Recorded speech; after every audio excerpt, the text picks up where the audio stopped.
मुझे फिजिक्स बहुत पसंद है, एस्ट्रोफिजिक्स में करियर बनाना है, मुझे मैथमेटिक्स में बहुत इंटरेस्ट है, या फिर मुझे बायोलॉजी में जेनेटिक इंजीनियरिंग में बहुत इंटरेस्ट है, बायोटेक्नोलॉजी में इंटरेस्ट है, केमिस्ट्री में मुझे नए नए ड्रग्स मॉलिक्यूल्स बनाने हैं, मुझे ऑर्गेनिक केमिस्ट्री में रिसर्च करना है and so on. But let क्या हो गया कि भैया मैंने ऑलरेडी जेई की कोचिंग ले ली है या मैंने ऑलरेडी नीट की कोचिंग ले ली है, अब कैसे प्रिपेयर करूँ। मेरे घर वालों ने जेई की कोचिंग में ऑलरेडी इतना पैसा लगा दिया है, नीट की कोचिंग में इतना ज़्यादा फीस हम ऑलरेडी दे रहे हैं, हम नया कोर्स कैसे ले लें, या फिर अब अगर ले भी लिए आपका कोर्स तो मैनेज कैसे होगा। सो आप सब स्टूडेंट्स के इन्हीं सवालों का आंसर मैं आज इस वीडियो में दूंगा।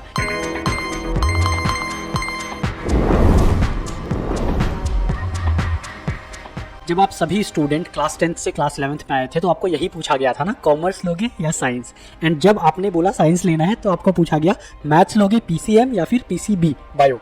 नो ऑब्वियसली कुछ स्टूडेंट के लिए पीसीएम भी चारों ऑप्शंस होते हैं, जिसके एडवांटेजेस मैंने आपको कई बार बताए भी हैं। नो अगर आपने पीसीएम लिया है तो आपको बोला जाता है ठीक है आपके लिए तो एक ही करियर ऑप्शन है विच इज़ इंजीनियरिंग। एंड अगर आपने पीसीबी लिया है तो आपको बताया जाता है कि आपको तो नीट एग्जाम देना है और आपको मेडिकल फील्ड में करियर बनाना है। बट क्या आपने कभी खुद से पूछा या उनसे पूछा जिन्होंने आपको ये ऑप्शंस दिए थे कि आखिर ये आप ले क्यों रहे हैं, पीसीएम क्यों लिया आपने, पीसीबी क्यों लिया, आप जो जेई का एग्ज़ाम दे रहे हैं या फिर जो नीट का एग्ज़ाम दे रहे हैं आखिर क्यों दे रहे हैं। आप सभी इस रेस में हैं। ऑलमोस्ट 12 लाख स्टूडेंट्स अप्लाई करते हैं जेई मेंस के लिए, almost 20 lakh students apply for NEET exam. But आप में से कितने स्टूडेंट्स ने आज तक सोचा है कि आखिर मैं जो जेई और नीट के एग्ज़ाम दे रहा हूँ आखिर दे क्यों रहा हूँ, राइट। या फिर जस्ट बिकॉज आपने पीसीएम पीसीबी ले लिया है तो और कोई ऑप्शन ही नहीं बचा है। अब अगर आप जेई नीट का भी तैयारी करते हो तो बहुत सारे कोचिंग इंस्टीट्यूट्स हैं, लाइक अनअकैडमी है, फिजिक्स वाला है, आकाश है, एंड सो ऑन। बट अगर आपको साइंस के फील्ड में जाना है, रिसर्च में जाना है, बेसिक साइंसेस में जाना है, फॉर्चुनेटली अगर आपको आइजर्स के बारे में, नाइजर भुवनेश्वर, सीएसआईसी बैंगलोर, आईएसीएस कोलकाता, आईएसआईसीएमआई, अगर इन इंस्टीट्यूट के बारे में पता है तो आप में से कई स्टूडेंट को एक क्वेश्चन आता है, हमेशा आप मेरे से पूछते हो कि भैया मुझे पता तो चल गया और मुझे अब रियलाइज़ हो रहा है कि हाँ मुझे रिसर्च में करियर बनाना है। नाउ इन दिस वीडियो आप सभी को मैं स्ट्रैटेजी भी बताऊंगा and I will tell you how you have to implement this strategy and prepare for JEE NEET examination along with IISER aptitude test और नेस्ट एग्जामिनेशन। ओके, नाउ सबसे पहले you have to decide a strategy that is called priority. ठीक है, you have to prioritise all the exams you are giving. Even if you are applying for JEE, NEET, IISER aptitude test, NEST examination, the thing is you cannot prepare for all the exam at the same level, right? You have to give one exam or one coaching very much important. You have to follow that one thing. You don't have to follow everything. Other things will be your second or third priority. You have to decide what is your number one priority.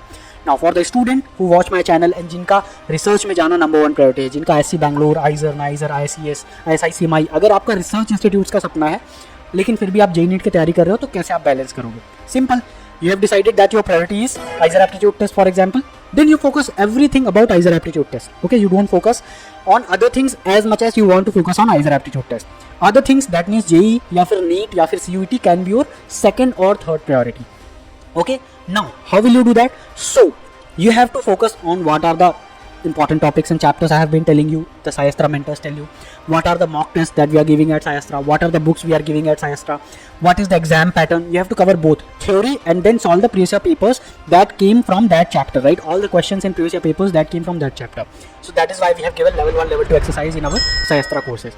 So you have to prepare at IISER aptitude test level. Then for JEE and NEET examination, what you can do is every week you can decide that 3 or 4 hours or 6 hours. Let's say you can decide that Sunday 6 hours you will give for practicing JEE question. If your priority was IISER aptitude test तो आप पूरे हफ्ते IISER aptitude test का अच्छे से पढ़ो। Anyway syllabus और theory similar है जेई से।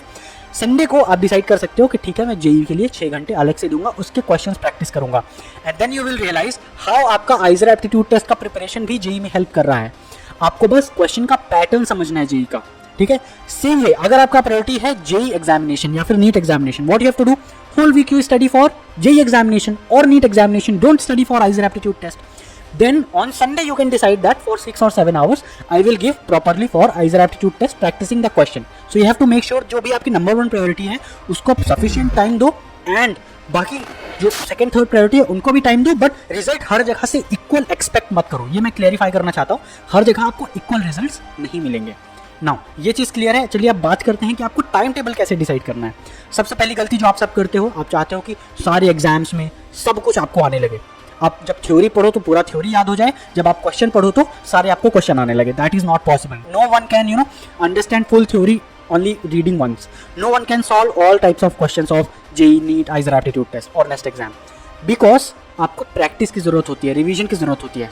नाउ किसी भी एग्जाम प्रिपरेशन के लिए सबसे पहले तो आपको थ्योरी अच्छे से पढ़नी होगी, समझनी होगी, एंड देन जैसे ही आप वो चैप्टर की थ्योरी खत्म करो ना, उसके आपको क्वेश्चंस करने हैं. आप जैसे ही थ्योरी के बाद क्वेश्चन करोगे, आपके कॉन्सेप्ट्स और ज़्यादा स्ट्रांग हो जाएंगे, एकदम बध जाएंगे. आपको फील आने लगेगा, why did I even study this concept. अगर आप साइक्लोट्रॉन की थ्योरी पढ़ रहे हो तो उसके बाद जब आप क्वेश्चन करोगे ना, तब आपको जो साइक्लोट्रॉन का पूरा डेरिवेशन आपने फिजिक्स में किया है तब अच्छे से समझ में आएगा, अदरवाइज आपको नहीं आएगा. सो सबसे पहले आपको साल भर अपनी थ्योरी बहुत ही स्ट्रांग कर लेनी है. कैसे? थ्योरी भी करना है लेकिन क्वेश्चंस को पूरा नहीं छोड़ना है, क्वेश्चन भी सॉल्व करते रहना है. थ्योरी फिर क्वेश्चन, थ्योरी फिर question. This is called theory to question approach. And then at the end जब आपका मार्च में या फरवरी में सिलेबस खत्म होगा, तब आपको इंश्योर करना है कि आप question to theory approach follow करो. जितना हो सके क्रैश कोर्स लो, मॉक टेस्ट सॉल्व करो, प्रेस या पेपर सॉल्व करो. अगर कहीं प्रॉब्लम आ रही है तो आप थ्योरी पे ध्यान देना, तब आप उस चीज़ की थ्योरी पढ़ना. स्टूडेंट्स क्या गलती करते हैं, साल भर आप अच्छे से थ्योरी पढ़ते नहीं, रिवीजन करते नहीं. जब फरवरी मार्च में सिलेबस तो खत्म हो जाता है लेकिन थ्योरी कुछ भी नहीं आती आप लोगों को. आप लोग बोलते हो सब भूल गया, बिकॉज आपने रिवीजन अच्छे से नहीं किया था, राइट. और एक और चीज़ है, जब मार्च और अप्रैल आ जाएगा तो आपका JEE भी एग्जाम आ जाएगा, नीट भी आ जाएगा, IISER aptitude test, NEST examination, IACS board examination class 12th का, सारे एग्जाम एक साथ आ जाएंगे. इसीलिए मैं बोल रहा हूं कि अगर आपको मल्टीपल एग्जाम्स भी करने हैं ना, तो आपको प्रायोरिटी ऑर्डर डिसाइड करना होगा, और साल भर आप जो प्रिपेयर करोगे नंबर 1 प्रायोरिटी लेके, वही चीज़ आपका एट द एंड सबसे ज़्यादा काम आएगा.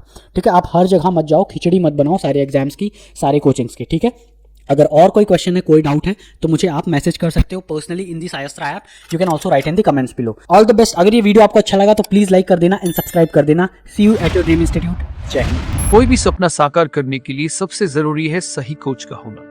चुनिए सायस्त्रा और करें अपने IIT एंड नेस्ट का सपना साकार. Download the app now.